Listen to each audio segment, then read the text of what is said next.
I'm Philip Stoughton. I'm at the Cybercrime Conference in Earl's Court, London, at the IGE event 2009. I'm joined by Lord Erroll. Lord Erroll, thank you very much for joining us. Interesting presentation today.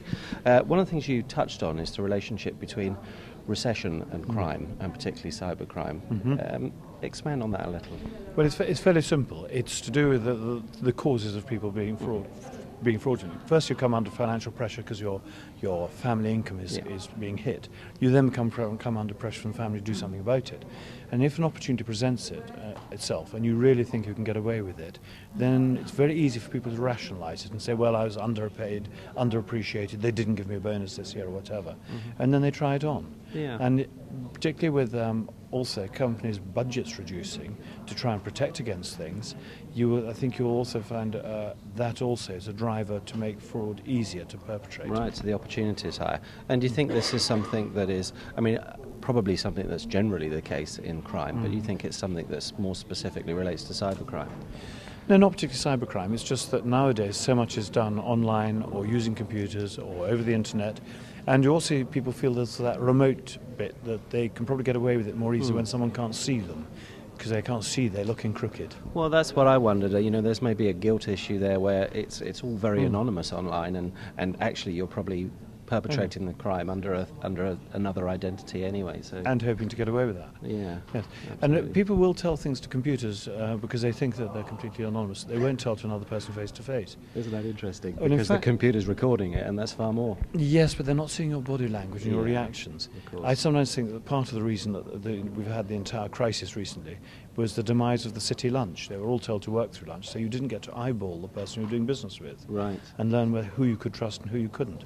You were dealing with remote people that you merely had a recommendation over a computer system. Yeah, and everybody's just working on a remote screen, seeing the numbers move, and it's very impersonal. Absolutely. That's interesting.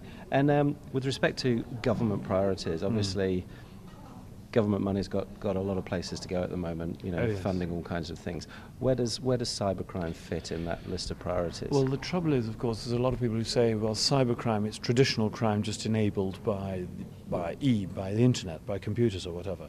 But the trouble is, it does require particular skills to track it down. You've got the evidential trail, it's very different. And because it's new to the courts, you have to be much more careful about how you do it nowadays, how you prepare that evidence to secure a conviction these days. So I think a lot of people were dodging the issue for a long time. Thank goodness we're now getting the police central e-crime unit, which the Lords recommended was funded some time ago, but at last the Home Office are doing something about it. Not enough, I don't think. No, we heard Mark talking about that, and there was limited budget there, but you know, it's progress and something's happening. Absolutely, it's a thin end of the wedge, and when people realise how much is needed, because that's actually protecting the citizen much more directly, the ordinary things. You know, so it becomes very dangerous when you set a level. So you've got the serious and organised crime people, the SFO and soccer, dealing with the big stuff.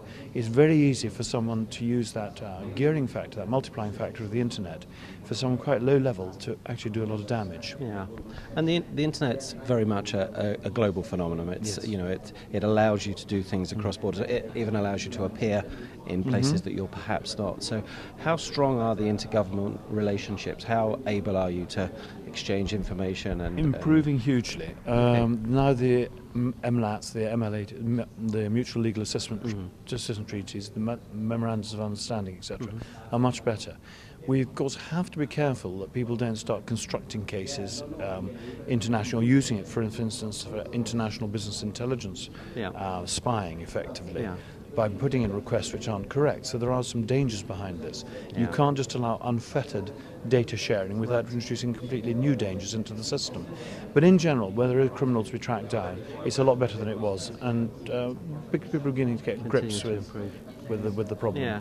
The other thing that fascinated me, last question, that fascinated me at the end of your presentation was your comment about the anarchic nature, the fact that, you know, if there are two possible responses, the third one is the one that will occur, and therefore our defences have to be somewhat anarchic as well. And you know, you mentioned chaos theory and those kind of things. That was very interesting.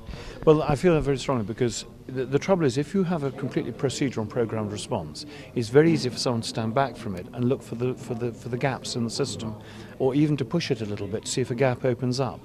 So if your response is always known what it's going to be, it makes it very easy to attack. What we need, I think, is a bit like the polymorphic viruses. We need polymorphic defences, which respond slightly differently at different times.